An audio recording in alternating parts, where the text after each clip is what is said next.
था कि आप किसके साथ लड़ रहे हो। इस बंदे ने तो अपनी बीवी की इज्जत तक नहीं की, तो ये आपकी कहां इज्जत करेगा। लेकिन इस फितने को इतना इल्म नहीं है कि जो लोग तुम्हें ला सकते हैं ना सोशल मीडिया पर या दूसरे कंटेंट क्रिएटर से मिलवा सकते हैं, तो वो लोग आपकी इस फितरा फैमिली को खत्म करने के लिए एक नई जंग का आगाज भी कर सकते हैं। तो ये बंदा हमारे जी घर आता है, तकरीबन 2023 की ये बात है। 2023 में मेरी वाइफ जो करते थे पॉडकास्ट, वो पॉडकास्ट के दौरान मेरी वाइफ ने मेरे से मशवरा लिया कि यार ये एक यूट्यूबर है, क्या इसको मैं अपने पॉडकास्ट में बुला लूं। मैं अपनी वाइफ को कहता हूँ अगर ये अच्छा है, ठीक है, डिसेंट है, तो इसको बुला लो, ठीक है। तो मेरी वाइफ जब इसको मैसेज करने के लिए जाती है, अब तेरी औकात दिखाता हूँ, तेरी औकात कितनी है कि तूने 2021 का हमें मैसेज किया हुआ था, तो माशाल्लाह नाइस कपल ये वो, और हमने तेरा मैसेज ही 2023 में देखा था। ये तेरी औकात है, मतलब तू कुछ भी नहीं था, तू ना सिफर था, सिफर, ठीक है। फिर उसके बाद ये शख्स जब मेरी वाइफ को मैसेज करती है, इसको मेरी वाइफ बोलती है कि आप कल क्या हमारे पॉडकास्ट पर आ सकते हो। ये शख्स आ जाता है और साथ में हमारी माँ जी भी आती है। फिर उसके बाद इनका पॉडकास्ट होता है। पॉडकास्ट रिकॉर्ड करने के बाद माँ जी और भट्टी साहब हमें कहते हैं कि हम ईदल को बहुत देखते हैं, ईदल से बहुत मोहब्बत करते हैं, उसको तो हम स्क्रीन में ही पपियां जपियां कर रहे होते हैं, उससे अगर मिलवा देना तो क्या ही बात हो जाएगी। अब हम अपना पॉडकास्ट ना अपने अपार्टमेंट पर करते थे, घर में नहीं हम करते थे। तो ईदल घर पर थी, तो हमने कहा ईदल तो घर पर है, तो आप फिर यही है कि अगर आप ईदल से मिलना चाहते हैं तो हम घर चले जाते हैं। तो हम घर आ जाते हैं, ईदल से मिलवाते हैं, इनकी खातिर तबादो करते हैं, चाय पानी पूछते हैं। फिर उसके बाद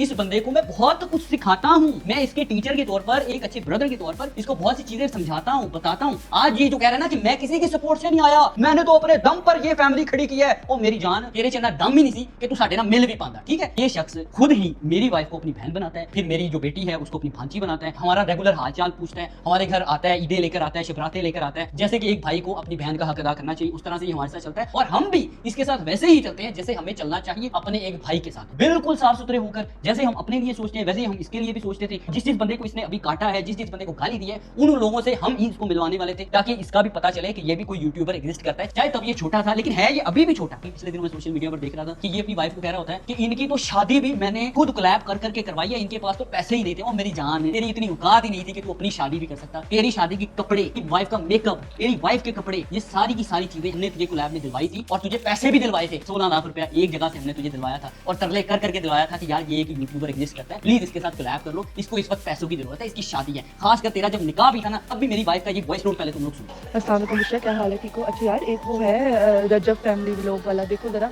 उसका भी निकाह है और उससे पहले उसने उपटन करना है, तो देख ले तुम उसके साथ कोई सीन करना है, क्योंकि उसकी माशाल्लाह आजकल व्यूअरशिप बहुत अच्छी आ रही है। तब भी मेरी वाइफ एक ब्यूटी प्रोडक्ट वाले को मैसेज करती है स्पेशली इस बंदे के लिए, और अभी कहता भी ना कि मुझे तो किसी ने कुछ सपोर्ट नहीं किया, मैं तो अपने बलबूते पर आया हूँ, इनकी तो उसमें इतना। मैं ना ये लफ्ज बोलते हुए भी शर्मा रहा हूँ कि यार किसी औरत को मुखातब करते हुए आप इस तरह की बात कर सकते हैं, नहीं कर सकते। एक खानदानी आदमी तो खास तौर पर नहीं कर सकता, लेकिन बदनस्ले जिनको अभी तक यही अंदाजा नहीं हुआ कि हमारी कास्ट क्या है, वो इस तरह की बात जरूर कर सकते। तेरे इवन निकाह पर भी हमने तुझे कोलैब के जरिए पैसे दिलवाए ताकि तू निकाह अच्छे तरीके से कर पाए। अब अगर तू वाकई ही कोई इंसान है, इंसान खानदानी, तो मैं तुझे नहीं बोल सकता। ये सारी बातें जो मैं भी कर रहा हूँ ना, इनके मतलब कुरान उठाना, और कुरान उठाने के बाद अपनी वीडियो में इस बात की गवाही देना कि मैं अगर एक भी बात झूठ बोल रहा हूँ। इस बंदे को सिर्फ और सिर्फ पैसे की लालच है, पैसे के लिए किसी को भी बेच दे, वो चाहे कोई भी रिश्ता क्यों ना हो। मैंने इसका हिसाब तभी लगा लिया था जब इसकी पहली फाइट हुई थी। इसने मुझे कहा कि भाई मैं ना 50 लाख रुपए इस बंदे से ले रहा हूँ, मुझे पता मैं फाइट लड़ लूँ, मैं चूंकि खानदानी आदमी हूँ, मैं कभी भी कंट्रोवर्सी में नहीं पड़ा, मैं इस तरह के फेम को थूकता भी नहीं हूँ जो किसी के साथ लड़ाई झगड़े के बाद हासिल किया जा सके, चाहे वो फेम हो या पैसा हो। मैं इसको कहता हूँ कि भाई नहीं करना, तू अच्छे से चल रहा है, प्लीज अच्छे से चल। इसने कहा तुझे नहीं पता चौधरी, पैसों का मामला है, पैसे यार पैसे आ जाएंगे, 50 लाख रुपया थोड़ी अमाउंट नहीं होती। मैं इसे कहता हूँ यार तू जिस बंदे को सपोर्ट करने लगा है, वो लोगों को ना चूना लगा रहा है, वो बच्चों से पैसे बटोर रहा है, 40-40, 50-50 हजार रुपए कोर्सेज बेचकर। प्लीज ऐसी एक्टिविटी कोई ना करना, तेरी पब्लिक तेरे पर इत्तेमाद करती है तो उनके इत्तेमाद को नहीं तोड़ना। ये मुझे कहता है कि यार चौधरी तन्नू नहीं पता, तू बच्ची दा बच्ची ही रहना है, चौधरी मैं कार बनाना है यार, भावे लोगों दे खून ना बनाना पे, मैं कार बनाना है, मैं किराया ते रह के थक गया यार, मैं बड़ी औखी जिंदगी देखी है। और मेरी जान, तेरी यहाँ से ही बदनस्ली मुझे तब शो हो गई थी कि तू जब कह रहा था ना कि मैं किसी भी हाल में घर बनाना चाहता हूँ, मैं किसी भी हाल में ये करना चाहता हूँ, मैं किसी भी हाल में वो करना चाहता हूँ। एक खानदानी आदमी जिसके माँ बाप ने मेहनत की हो, मेहनत से उसको पाला पोसा हो, वो कभी भी इस तरह की सोच का हामिल नहीं होता, वो हमेशा मेहनत करके कुछ बनाने का हामिल होता है, वो कभी भी लोगों के एतमाद को तोड़ता नहीं है। ऐसे पूछता हूँ कि यार क्या किया, कम से कम तू ये लड़ा नहीं लग गया है होते ना कि उनको मुक्के सुनने मार के हरा भी देता। तब ये उसी टाइम मुझे बेड पर कहता है कि चौधरी है जेड़ा डाला उन्होंने रैप्टर लब रहा है ना, जी नहीं लभदा हुंदा, ते हारन दी भी गल होई सी पहले, ऐसे वास्ते मैं उनको कुछ कहा नहीं है, मैं हार गया। और इसकी जो ऑडियंस है वो इसके लिए रो रो कर मर गई, वो इसके लिए दुआएं कर करके मर गई। तब मैंने इसके मुंह पर लानत भेजी कि लानत हो तेरी शक्ल पर, ये 40-50 लाख रुपए ना कंटेंट क्रिएटर जिंदगी में बड़े देखते हैं, हजारों देखते हैं, लेकिन वो कभी भी इस तरह की हरकत नहीं करते कि वो किसी को कोट खा लन। इसका मतलब तू कल पैसे वास्ते ते कुछ भी कर लेगा, तू कोई कहे ना कि पैसे देवांगा ते कपड़े अपने ला दे, तो तू कपड़े भी ला देंगे। तब ये चुप कर गया था। और तू सारे कंटेंट क्रिएटर्स को कह रहा है कि तुम लोगों के बंदे 10-10 सालों से काम कर रहे हैं, लेकिन मेरे जितनी अभी भी उनकी औकात नहीं बन पाई, उनके पास मेरा पैसा नहीं हो। मेरी जान,